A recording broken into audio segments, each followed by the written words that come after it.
So Mary and I always enjoy the holidays, of course, as many of you do. But here's the difference between Mary and I.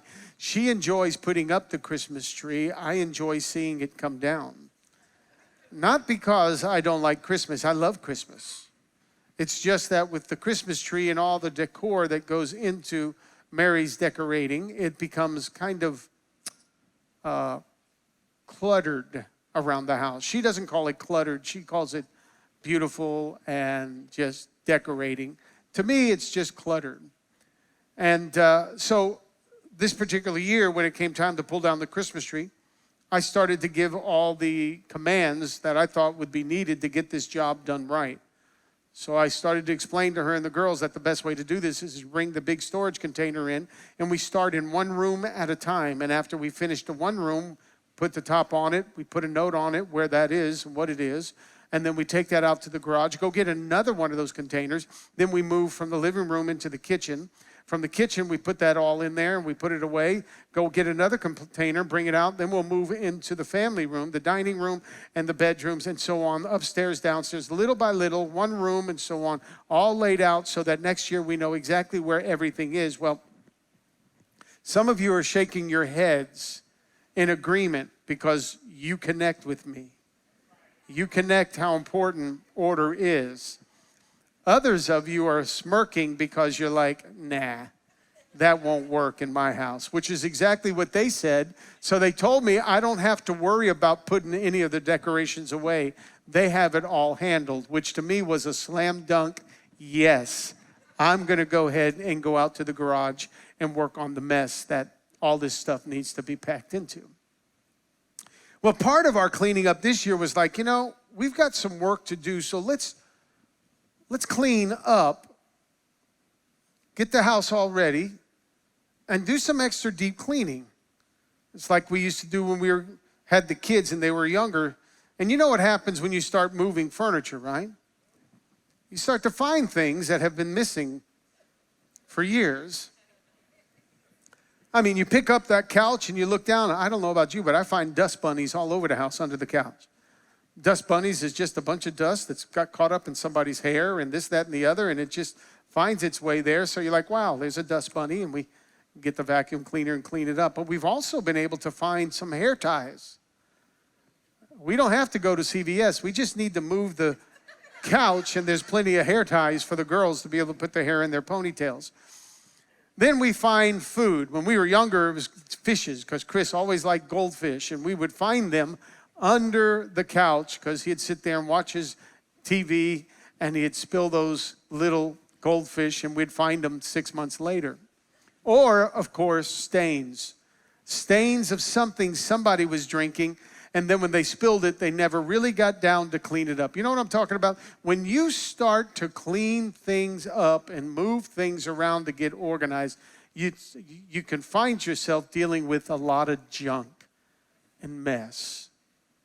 It's really just a part of life. Because the same thing can be said of our lives. So on this first pretty much official church Sunday of the year, if we want to say about our lives that we want a better 2024, we're going to have to go back and deal with some of the stuff and the mistakes and the spills and the crashes and the hurts and the disappointments of 2023. And that's what this service wants to be able to do.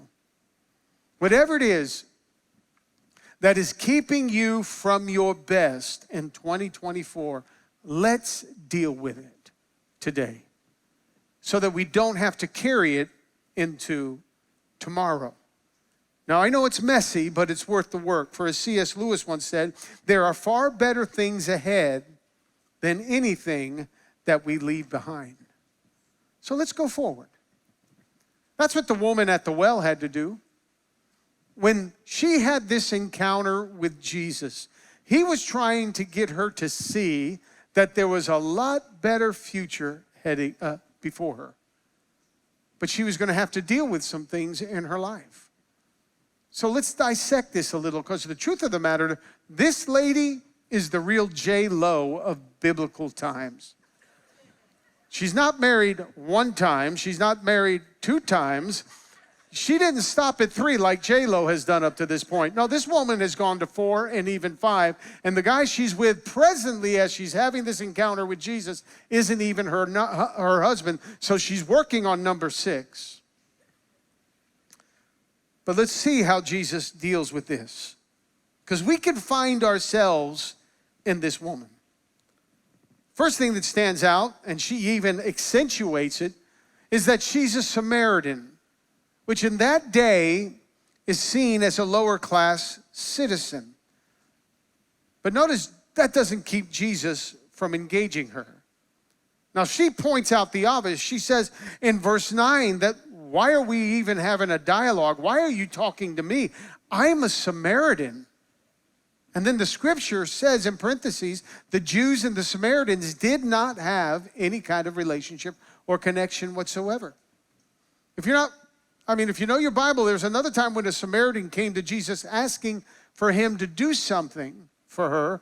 And Jesus makes this statement. He says that the scraps of the table, more or less, no, that's what she says. He more or less says that, no, I haven't come for you, the Samaritan.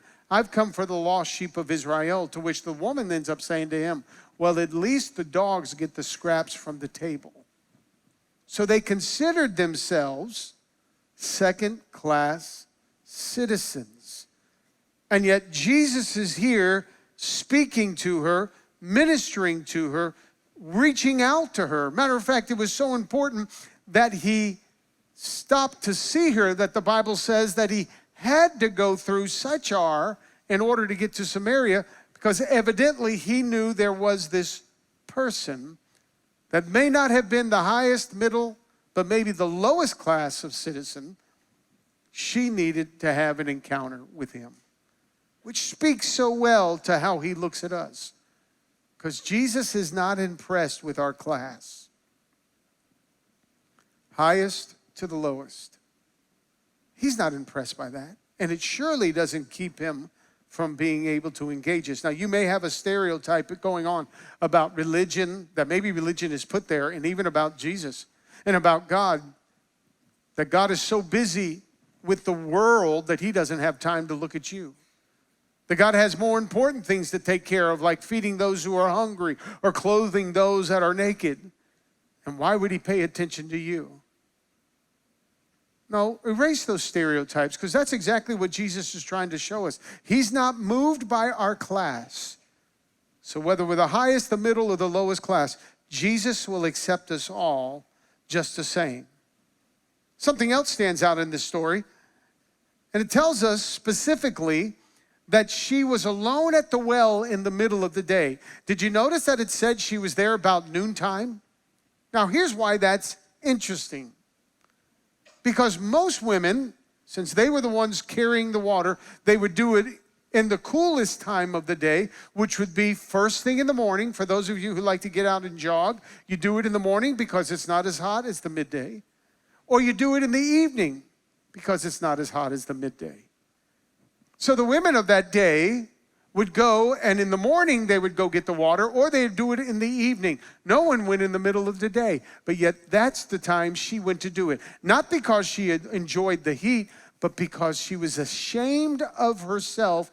Therefore, she did not want to be seen by the other women that were perfect. All because of her shame. Now, quite frankly, she deserved a bit of shame because of what she had done in her past. Maybe one of those husbands were actually the husband of another woman, and she had stolen that man from another woman. Maybe her behavior had caused her to have the scarlet S on her forehead, where everybody would see that this woman wasn't someone that you would want to spend time with. You surely didn't want to go to lunch with her in front of your husband, because who knows what advantage she may have taken over with your husband. So there was this shame attached to her life. And notice that shame wasn't just something that happened in the past. No, that shame became a present reality as it continued to go before her. She lived ashamed. So she wouldn't interact with the other woman. But we see again that that doesn't keep Jesus from engaging her. Which tells us today that our past failures, though they may be shameful to us, they aren't shameful to him. Because Jesus does truly love you and I in spite of the acts of our past behavior. Thirdly, something else jumps out has to do with the water that she is giving to Jesus. The Bible says that she reached down and she gave some water to Jesus because he asked her to fill the cup. Now, why is this interesting? It's because, again, in the stereotype of what the religious laws of that day would be like, a leader or a man, especially a Jewish leader, could not touch an unclean thing. Or else in touching that unclean thing, he would be unclean and therefore have to go and ceremoniously make himself clean. They even had baths of water in public where those who were unclean would go and clean themselves before entering certain environments. You were told in the Bible not to sleep with a woman that was in her cycle, because if doing so, she at that time was impure, and it would cause you to be also unclean and impure. So when she goes to give Jesus the water, tradition would say, don't take the water or drink it, because that then would make Jesus unclean. It's like my friend, Rabbi Brashevich here in Doral. We serve on a couple boards. And anytime we're together in a public environment, and Mary's with me, Mary just naturally wants to reach in and shake his hand. He'll shake my hand, even give me a little stiff hug because he's a little uncomfortable with physical affection, even from a gentleman that's twice his size and can squeeze him and break him in half if need be. Gets a little out of control. But when Mary goes to shake his hand, he's like, and he's like, please, I'm sorry, I just can't. And all the women know when they're around Rabbi, you just can't touch him. Even he's part of our chaplains board, and when we're all there, one of the sergeants is a female, and he won't even let her shake his hand. So it becomes a joke after a while. Why? Because traditionally speaking, if you touched someone that would be considered impure, you would be impure. So Jesus is dealing with this, which takes the religious community by surprise, that he would allow someone unclean to somehow touch him, but go beyond it, drink the water that they would have given him. Because now he's just not unclean on the outside, he's unclean on the inside. And yet that didn't stand in the way of Jesus. Why? Because Jesus knew, as the Bible tells us, that he would be carrying the sins of humanity on that cross. And even in that encounter, that uncleanness, that sin that she would have been, whatever that was, that came on him, because ultimately that's what he would be carrying on the cross with him. So I say all that to say this to you today. That thing that causes you to be unclean, that sin, listen, that sin, Jesus is not moved by that. You may be, as you carry the shame of it. He's not. And he's willing to get dirty, because that's what he needed to take with him on the cross. Now, all of this can really help us get a jump start on cleaning up the stuff, the dust bunnies and the stains that we find ourselves dealing with when we want a fresh start and a new beginning. But the reason Jesus is willing to break all of these stereotypes that we just spoke about, that sometimes religion would put on him, is because when Jesus looks at our life, Jesus has a bigger plan in mind than what we can even see for ourselves. So stay on this with me for a minute, and I'll bring this in for a landing. Jesus doesn't engage by class. He's not ashamed or shamed by our sin. And he's not unclean by touching our unclean selves, all because, and you need to get this, this is important. It's because he wants you to move past the unclean behavior that is keeping you unclean and stuck in defeat. You need to get past it. And he wants to help you do that. Because I can tell you this, as all-powerful as Jesus is, he cannot get you past your past. Only you can do that. And he can't get you to step into your future. Only you can do that. Yes, he's all-powerful. He's the one that causes the sun to rise every morning right on time. Every star that's been flung into the universe, he's done it with his power and his greatness. But as powerful as he is to turn water into wine, to open blind eyes, to heal a broken heart, as powerful as he is, he cannot do for you what you can only do for yourself, which is on you to get past your past. We can't pray for God to heal us of that.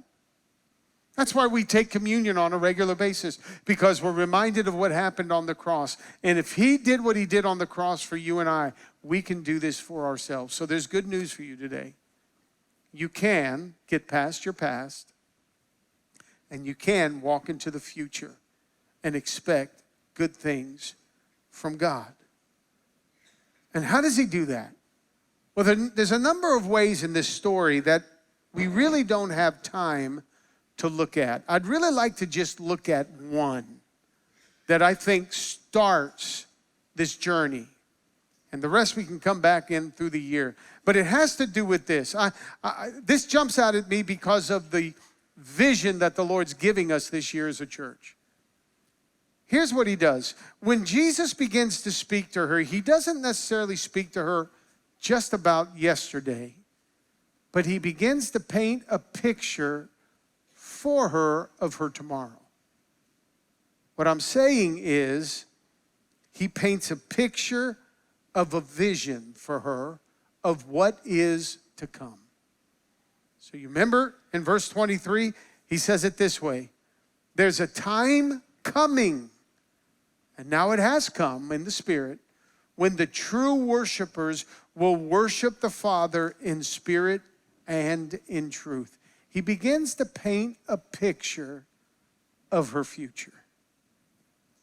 I'm hoping when you come to church on Sundays, I'm hoping when you go to a Connect group, I'm hoping when you go to camps with us, for those of you who haven't been to Goodfellas Camp or Humanity Camp or our youth camp, young people, I'm hoping that when you come to those environments, what you're allowing to happen in you is for you to get a picture of your future, a vision for your future. For all our young people here, mom and dad have been praying for you.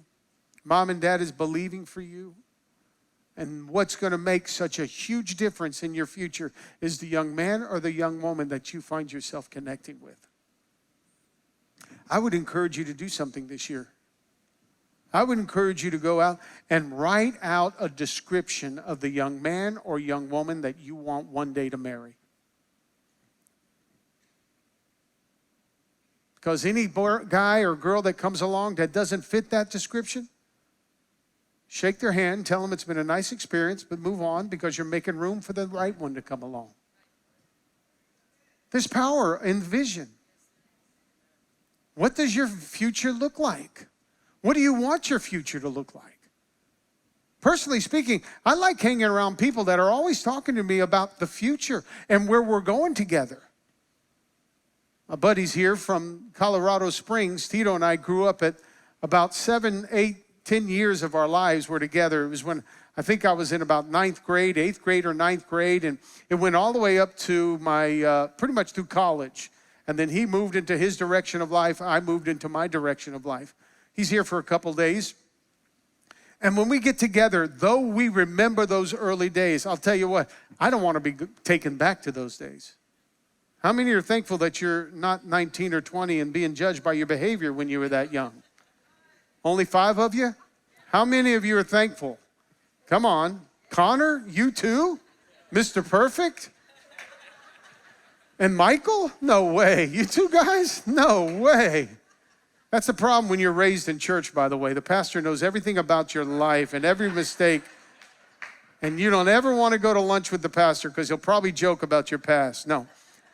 We don't need people reminding us of our past. They were foolish days. The word in church was, well, he's out sowing his wild oats. I didn't know I had wild oats. They just came out. I didn't know they were wild. I just thought they were oats. We all go through bad times. I say to my kids to this day, and I'm sure Fernie's going to have to tell his girl as she gets older, please don't go looking for a guy that matches the description of your father today. Because most likely when I was the age where you would have wanted to date me, you wouldn't have been dating me. We have been refined, defined, to where we're fine today. But back then, we were broken, we were stupid, we were lost, we were confused, we were trying to figure our way out. All of that is the past. And we, thank God, can laugh about it because, at least from my past, nothing back then ever got in the way of my future, my present. But I wouldn't have wanted you to judge me back then. Some of these grace people remember when I was in the world before Mary was in my life. And they know how they had to pray me through those seasons. You don't ever want to be judged based on your past. Jesus has covered the past, but you got to walk yourself out of that past. It does not define you. It really doesn't. It's mistakes that were made. What you need to be doing is surrounding yourself with people that want to talk about the future God has for you. The kind of future that says in the Bible, eye hath not seen, nor ear hath heard, even has entered into the heart of man, the things that God has prepared for you.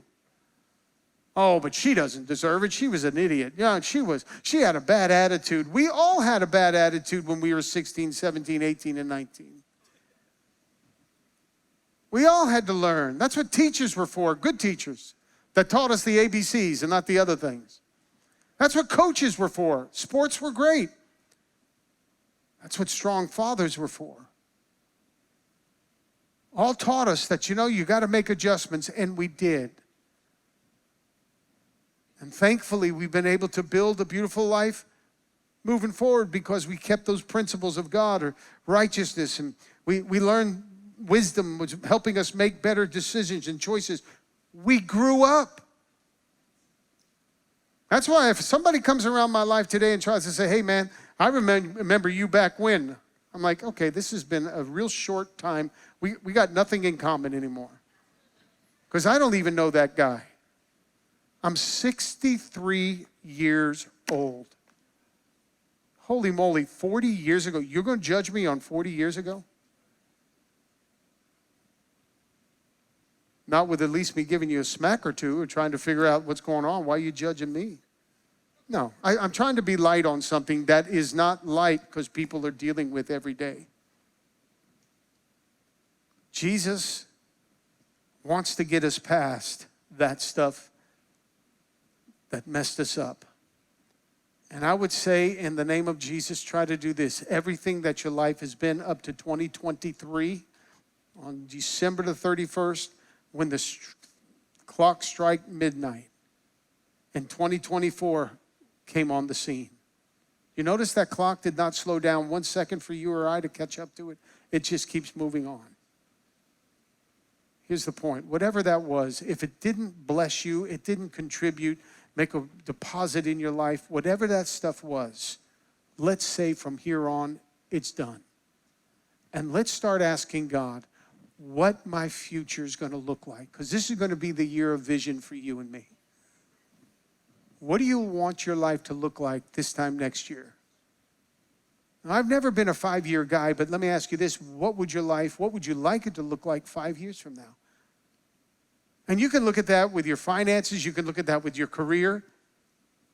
I would encourage you to look at that with the people that are around you, your friends. What friends do you want around you in 5 years?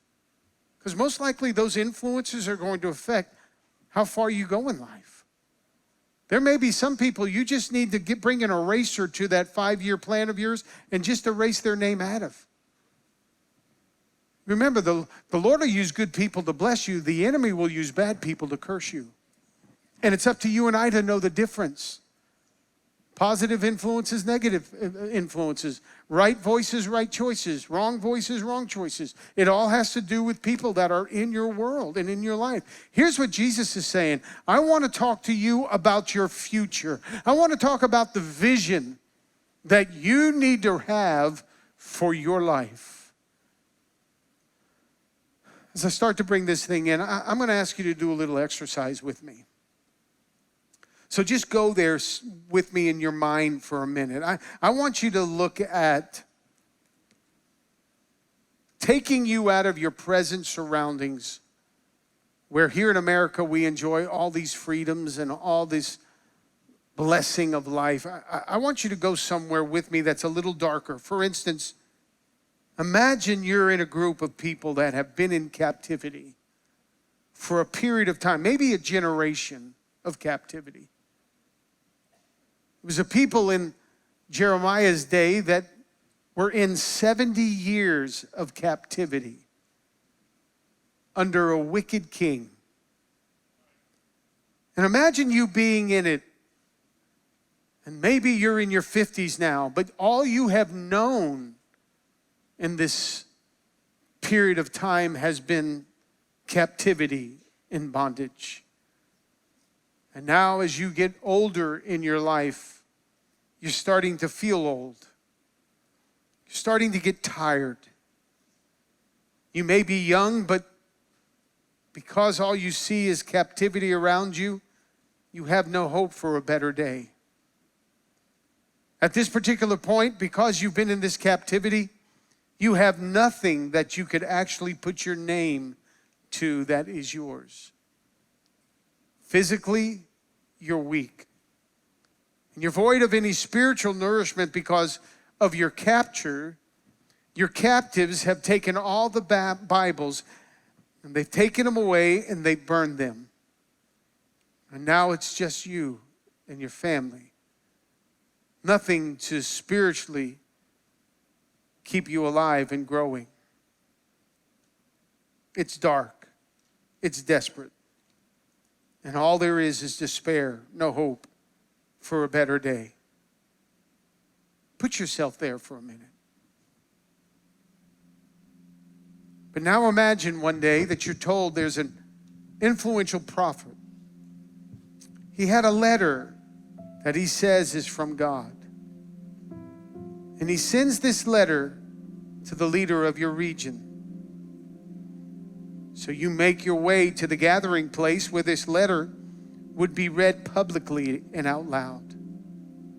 It's a rather dark and desperate place because you're hiding from the authority of those who are holding you captive.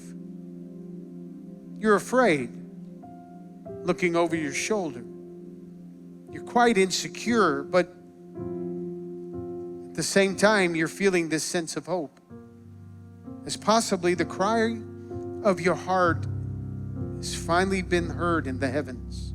And now you start to realize there may be hope because the prayer you've prayed 1,000,000 times has now become a song in your soul. We thirst for you. We search for you.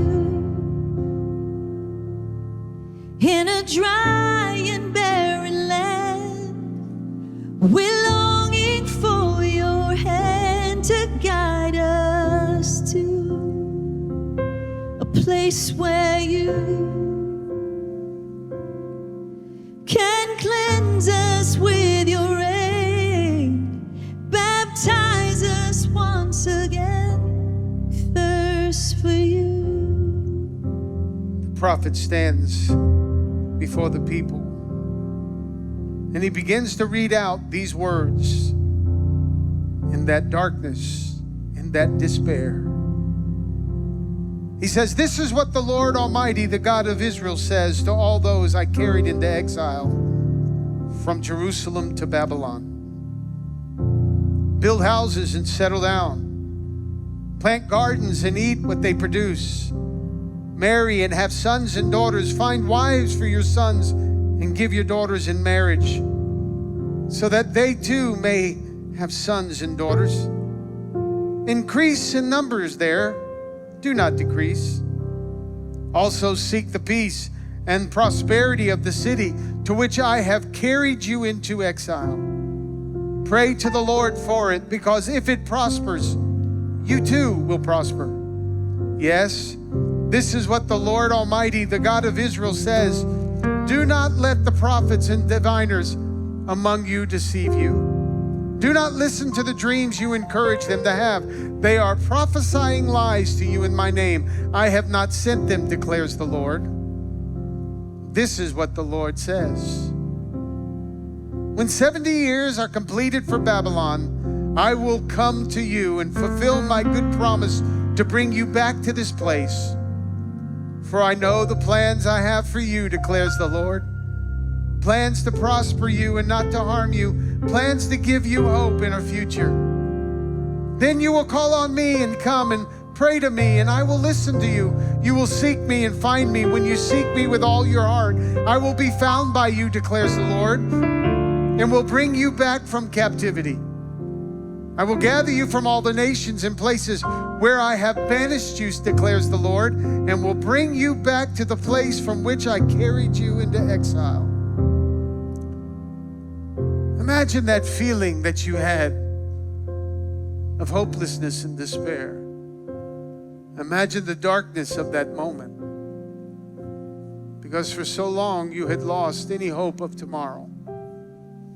There was no vision, because all you could see was how the past has creeped its way into the future and robbed you of your destiny and robbed from you your dreams. But as we read the vision that God was trying to get in his children, we noticed hope started to spring forth. Light started to invade that darkness. Wow, what a difference a vision makes in our life. That though the immediate may not change, if we've got a glimpse and a picture of the vision that God has for our life, though we may not be totally happy with where we are right now, vision says, I can get there. Tomorrow's going to be better. I don't have to settle for what happened yesterday and in the past. I can focus on my tomorrow. What a vision. What a blessing. It's what the preacher in the 1960s was trying to help his people to find, as he was encouraging to get their eyes off of the past and into the future. And he gave them a vision. They were hurt. They were confused. They were an abused and forgotten people. And Pastor Dr. Martin Luther King Jr. preached a sermon. It was entitled, The Gift of Love. And in it, he said, forgiveness does not mean ignoring what has been done or putting a false label on an evil act. It means rather that the evil act no longer remains as a barrier, for forgiveness is the catalyst creating the atmosphere necessary for a fresh start and a new beginning. I want to encourage you to, one, forgive yourselves of the very things that may cause you shame. Two, forgive others who have caused you pain and setback. And the future looks so bright as you get a vision for what it will look like for you. See, for Dr. Martin Luther King, as we celebrated his day this past Monday, for him, he was trying to use vision as a way to get past the past and move into the future. Jesus knew the power of that. And I believe it's what he's inspiring us to be able to share this coming year with our church, because it will be our year of vision, and it's for you. So my question is, what do you want your future to look like? Now, once you come down and you burn the past, what are you going to start looking at for your future? What vision do you want to have of your tomorrow? Like the woman at the well, we're going to help you discover that this year, because I'm sure the woman that day never looked at the well from then on the same. And the next time she visited to draw water from it, she remembered how right there her life was changed. That well was a reminder to what she not so much threw into it, more so now than what she was drawing out of it. And she was drawing out the new waters that Jesus said, I will give you, and you will never thirst again. Can I tell you, this altar at Metro today is your well. So write down what you want to leave at the altar. And while you do that, the best leadership advice I can give you would be this. As it pertains to your past, learn from it. Sure, you'd like to curse it, but there were wonderful lessons learned in your past. Learn from your past. Maybe like David, you would pray on this morning, Lord, search me and know my heart. What is it, God, that caused me to make some of the mistakes of my past? And whatever that is, let me learn from it. Second, I would encourage you is to lead. You see, no one could lead you but you. So can you do this? Can you commit to being just 1% better every week of your life? What do you need to do now and take responsibility and ownership for to getting just 1% better? Could it be that maybe you pick up behind yourself? Could it be that maybe you read more? Could it be that maybe you pray more? I was challenged by Pastor Chris's preaching a couple of weeks ago, which, by the way, I'm so grateful. He did a wonderful job these last couple of weeks as he has been preaching for us on Sunday. But he said something and it registered in my spirit, and it was this. Could I actually say that I have prayed 24 hours? You see, what that said to me was, in all of my praying last year, did it tally up to at least 24 hours? So I've started timing my prayer. And I want to be able to say, this year I've prayed this many hours. I won't get up and share it with you. That's a personal goal. What am I trying to do? I'm trying to get 1% better in one area of my life. And if I can get 1% better in one area of my life every week of my life, you know what that means? We get 50% better in 2024 than we were in 2023. That's on you. Can you lead your life this year and just get 1% better, which I happen to believe if you build your self-worth, then your net worth will follow, and then live. We're going to give you permission today to live every day and evaluate yesterday's success and failure, and then step into the grace of God to be better today. Look at me, please, everybody. Looky, looky, looky, looky, looky. Smile. Smile. Smile. Come on, smile. Give yourself permission to smile. Come on, I know it's kind of corny, but just smile. I want you to live. We can't use the past as fuel to help us move away from God's best. Instead, use it to help you move closer to God's best. Because the change you want when you focus all of your energy, not on fighting the old, but on building the new, it'll come then. Hey there, if you enjoyed this video from Metro Life, then we have more content for you to enjoy. We've got music, podcasts, sermons, and messages from our team. We believe that relationship matters, and getting to know one another is a key part of those relationships. So get to know us by looking around this channel.